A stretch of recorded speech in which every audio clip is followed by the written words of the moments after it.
মদনপুরের জঙ্গলের একটি কুঁড়ে ঘরে হরিয়া নামে এক কাঠুরিয়া বাস করত। সে বনে বনে ঘুরে সারাদিন কাঠ কেটে বেড়াত এবং সেই কাঠ সংগ্রহ করে তার দিন চলত। সেই কাঠগুলি সে নিয়ে বাজারে নিয়ে যেত এবং বিক্রি করে সেই টাকা দিয়ে তার সংসার চলত। কিছুদিন যাবৎ প্রচণ্ড বৃষ্টি হয়, সে চিন্তিত হয়ে পড়ে কী করে এই বৃষ্টিতে সে কাঠ কাটতে যাবে, কিন্তু করার কিছুই নেই।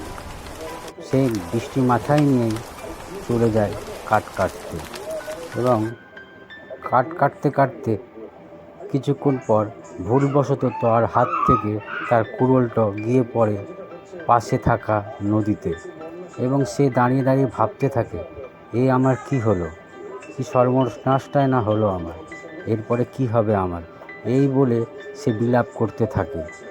এবং কিছুক্ষণ পর সেইখানে হঠাৎ করে একটি জলপরী উদিত হয় এবং তাকে বলে, তুমি কাঁদছো কেন, তোমার কি হয়েছে?